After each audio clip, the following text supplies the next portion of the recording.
উচ্চ মাধ্যমিকের 4th সেমিস্টারের প্রিয় ছাত্রছাত্রীরা, লাস্ট 12 ডেজ স্ট্র্যাটেজি সেটাই নিয়ে চলে এসেছি আজকের এই ছোট্ট উপস্থাপনার মধ্যে দিয়ে। উপস্থাপনার বিষয়বস্তু তো থাম্বনেল দেখে বুঝেই গেছো, এখন আমি বলেও দিলাম। তাহলে সেই স্ট্র্যাটেজি ঠিক কেমন হওয়া উচিত, এই শেষের 12টা দিনের প্রস্তুতিটা, মহা প্রস্তুতিটা কিভাবে নিতে হবে, কোন ম্যারাথন দৌড় দৌড়ালে তবে তুমি সেই জায়গায় গিয়ে নিজেকে প্রতিস্থাপন করতে পারবে, সেই টেকনিকটাই এখন জানিয়ে দেবো। খুব ছোট্ট উপস্থাপনা, মনোযোগ সহকারে একটু দেখে নিলে আশা করছি তুমি উপকৃত হবে। হ্যাঁ, এই চ্যানেল সব সময় তোমাদের পাশে রয়েছে এডুকেশনাল দিক থেকে সমস্ত রকমের সহযোগিতা করার জন্য, তাই দেখতে থাকো, আশা করছি তুমি উপকার পাবেই। এখন এই যে শেষের 12 দিনের একদম গেম প্ল্যান তোমায় জানাতে চলেছি, সেখানে প্রথমেই যে কথাটা অতি অবশ্যই বলবো সেটা হচ্ছে নির্দিষ্ট যে রুটিনটা তুমি ফলো করছিলে সেই রুটিনটাকে ভুলে যাও। এখন তুমি এটা ভেবে নাও যে তোমার যদি 6টা সাবজেক্ট থেকে থাকে, তাহলে এই 6টা সাবজেক্টের প্রত্যেকটার জন্য মাত্র 2টো করে দিন আর তুমি পাচ্ছ। তাহলে এই 2টো দিন যে এক একটা সাবজেক্টের জন্য তুমি পাচ্ছ, সেটাকে ঠিক কিভাবে কাজে লাগাবে। আমি তো এর আগে একটা উপস্থাপনায় তোমাদের বলেইছিলাম, তুমি ব্যাকের দিক থেকে আসো, মানে তোমার যে সাবজেক্টগুলো রয়েছে তার যে পরীক্ষা তুমি দেবে, সেটার জন্য একদম শেষের যে পরীক্ষাটা রয়েছে, যে বিষয়ের পরীক্ষাটা রয়েছে সেটাকে এখন আগে করো, তারপরে যে পরীক্ষাটা রয়েছে সেটাকে তার আগে করো। এই রকম ভাবে করো, মানে একদম প্রথম যে পরীক্ষাটা তোমার রয়েছে সেটা নিশ্চয়ই বাংলা, অর্থাৎ প্রথম ভাষা বাংলাটাই অধিকাংশ জনের থাকার কথা, কারণ অধিকাংশ জন তোমরা বাংলা মাধ্যমেই পড়ো, বেঙ্গলি মিডিয়ামের স্টুডেন্ট। সুতরাং তোমাদের ফার্স্ট ল্যাঙ্গুয়েজ যদি বাংলা হয়ে গিয়ে থাকে, তাহলে এটা তোমরা একদম শেষের ওই দুদিনের জন্য ছেড়ে দাও। বাদ বাকি এবার ইংরেজি, তাহলে তার আগের দুদিনের জন্য এইভাবে তোমরা করতে থাকো। তাহলে এই যে 2টো দিন করে কিভাবে ম্যানেজ করবে সেটা আমি জানিয়ে দিলাম। এটা হচ্ছে ফার্স্ট টেকনিক। সেকেন্ড টেকনিক হিসেবে যেটার কথা বলবো সেটা হচ্ছে একদম তুমি ধরে নাও এটা একটা ব্রহ্মাস্ত্র। সেটা কি? প্রথমেই তুমি যে সাবজেক্টটাকে দেখছো সেই সাবজেক্টের ওই অংশটা খুঁজে বার করো যেটা মোস্ট ইম্পর্টেন্ট, মোস্ট ভাইটাল, আসার সম্ভাবনা অত্যন্ত বেশি, মানে সেখান থেকে প্রশ্ন থাকবেই। এবং সেখানে যে যদি ইউনিটের সংখ্যাটা একটু কম হয়, তাহলে সেই জায়গাটা অতি অবশ্যই ভালো করে তোমাকে করতে হবে। কেন? অল্প সময়ে অল্প অংশটুকু পড়লেই কিন্তু সেখান থেকে একটা নির্দিষ্ট নম্বর তোমার উঠে আসবে, তার জন্যই সেই জায়গাটা তোমাকে ধরতে হবে। এর পরের যে টেকনিকটার কথা বলবো সেই টেকনিকটাও কিন্তু একটা মারাত্মক টেকনিক। সেটা কি? সেটা হচ্ছে তোমাদের এইবারে যে বর্ণনামূলক প্রশ্নোত্তর থাকছে তার জন্য বেশিরভাগ ক্ষেত্রেই, মানে বেশিরভাগ সাবজেক্টের জন্যই 2 নম্বর, 3 নম্বর, 5 নম্বরের প্রশ্ন থাকবে। কিছু কিছু বিষয় তো রয়েছে যেগুলো 10 নম্বরের প্রশ্নও থাকবে, যেমন বাংলার ক্ষেত্রেই যদি ধরা যায় তাহলে তোমাদের প্রবন্ধ রচনা রয়েছে, সেখানে 10 নম্বর থাকবে।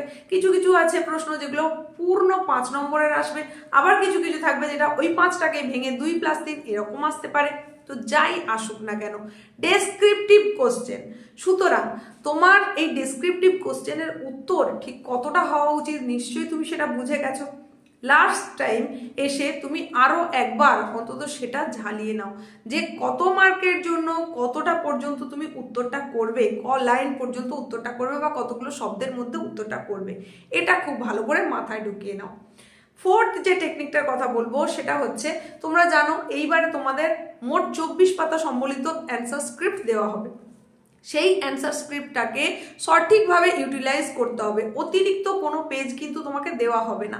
তো এই খবরটা যখন এই চ্যানেলের থ্রু দিয়ে তোমাদের জানিয়েছিলাম, মানে যখনই খবর পেয়েছি তখনই তোমাদেরকে জানানোর জন্য যখন বলেছি, সেখানে অনেকে এসে কমেন্ট করেছো যে যদি আমার বেশি পাতা লাগে তাহলে আমি কি করব। দেখো, সেটা তো লাগার কথা একেবারেই নয়, কারণ এপিটোপির 24 পাতা মানে অনেক পাতা। এই 24 পাতা ফিল আপ করতে গেলে প্রচুর লিখতে হবে। এখন তুমি ক্লাস 12-এ পাঠরত কোনো ছাত্র বা ছাত্রী উচ্চ মাধ্যমিক পরীক্ষায় বসছো, এখন নিশ্চয়ই তোমার হ্যান্ডরাইটিং এমন একটা অড টাইপের হবে না, অড সাইজের হবে না, যেটা দেখতে খুব দৃষ্টিকটু হবে। আর তোমাদের লেখনির ধরন যেমনই হোক না কেন, সেখানে সম্পূর্ণ উত্তর 24 পাতার মধ্যে অতি অবশ্যই শেষ হয়ে যাবে। যদি তোমার হাতের লেখা একটু বড়ও হয়ে থাকে, চেষ্টা করতে হবে একটু মার্জিত আকারে, মিডিয়াম সাইজের করতে। তো এই যে কথাটা বলছি, এটা কেন বলছি, কারণ তোমাকে এক্সট্রা কোনো পেজ কিন্তু দেওয়া হবে না, তাই সেটাকে খেয়াল রেখে অতি অবশ্যই ওই পেজের মধ্যেই যাতে উত্তরটা হয় সেই দিকে তোমাকে লক্ষ্য রাখতে হবে। পরের স্ট্র্যাটেজি, পরের গেম প্ল্যান হিসেবে যেটার কথা বলবো সেটা হচ্ছে এই যে দুটো করে দিন তুমি দিচ্ছ এক একটা বিষয়ের ওপরে, এই দুটো দিনকে তুমি কিভাবে কাজে লাগাবে। একেবারে লেট নাইট নয়, কোনো মতেই নয়, লেট নাইট নয়। আর্লি মর্নিং যদি তোমার ওঠার অভ্যেস থাকে তাহলে ভালো, যদি ওঠার অভ্যেস না থাকে জোর করে একেবারে করার কোনো প্রয়োজন নেই। তার কারণ তুমি সকালে জোর করে উঠতে গেলে, মানে অ্যালার্ম দিয়ে রাখলে, তারপর উঠে পড়লে, কিন্তু ওই যে তোমার অভ্যেস নেই বলে তোমার ঘুমের যে ঘাটতিটুকু থেকে গেল তার রেস্টটা সারা দিন ধরে থাকবে, মানে সারা দিনের মধ্যেই কেমন একটা ঝিমুনি ক্লান্তি কাজ করবে, তোমার পড়ার মতন এনার্জি আসবে না। তাই যে সময় তুমি উঠতে অভ্যস্ত সেই সময়তেই ওঠো, সেইভাবেই পড়াশোনা করো। তবে দিনের প্রথম ভাগটায় চেষ্টা করবে বেশি মার্কসের প্রশ্নগুলো একটু দেখে নিতে, দুপুরের দিকে চেষ্টা করবে সেখানে একটু যেগুলো ছোট প্রশ্ন, মানে 2 মার্কের যে প্রশ্নগুলো সেইগুলো একটু দেখে নিতে, আর তারপরে সন্ধ্যের দিকে বাকি প্রশ্নগুলো দেখে নাও। এইভাবে যদি দেখে নিতে পারো আমার মনে হয় ভীষণ ভীষণ ভীষণ কাজে আসবে। তো লাস্ট যে 12টা দিনের টোটাল স্ট্র্যাটেজি, সেখানে তোমাদেরকে এই 5টা যে ট্রিক্সের কথা বললাম, এই 5টা ট্রিক্সকে খুব ভালো করে মাথায় গেঁথে নাও এবং সেই অনুযায়ী প্রিপারেশন নিতে থাকো। এখন যদি তোমাকে আমি বলি লিখে লিখে অভ্যেস করো, সেই সময়টা কিন্তু আর একেবারেই নেই। তাই এখন খুব বেশি লিখে অভ্যেস করতে পারবে না, শুধুমাত্র টাইম ম্যানেজমেন্টটা তোমাকে খুব ভালো করে শিখে নিতে হবে যে কোন মার্কসের জন্য কতটা টাইম তুমি বরাদ্দ করবে এক একটা বিষয়ে।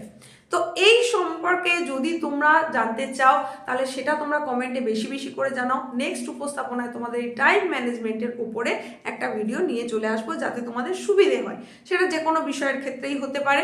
তো এই ছিল টোটাল উপস্থাপনা তোমাদের জন্য নিয়ে আসা। আশা করছি এটা তোমাদের কাজে আসবে, কাজে লাগা উচিত।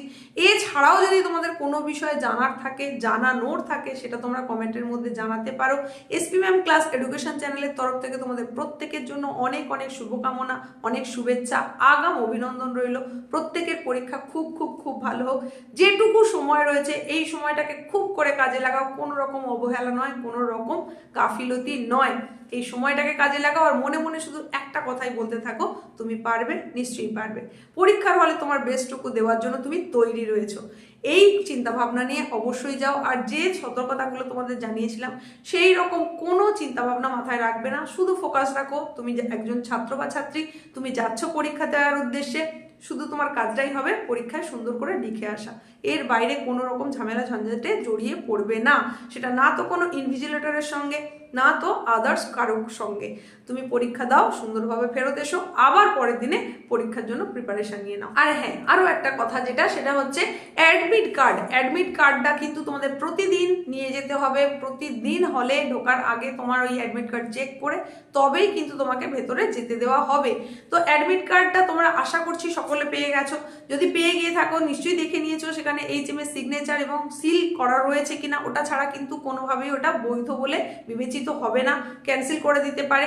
তো এই অ্যাডমিট কার্ডটা তোমরা ল্যামিনেট করবে কিনা এটা সম্পর্কে অনেকে জানতে চেয়েছো। সেই বিষয়ে বলি, এই পরীক্ষা কটা দিন অন্তত ল্যামিনেশন করো না, ল্যামিনেশনটা না করারই ভালো। এরপরে তোমরা প্রয়োজন অনুযায়ী তোমরা ল্যামিনেশনটা করে নিতে পারবে। দেখা হচ্ছে খুব তাড়াতাড়ি পরবর্তী উপস্থাপনায়।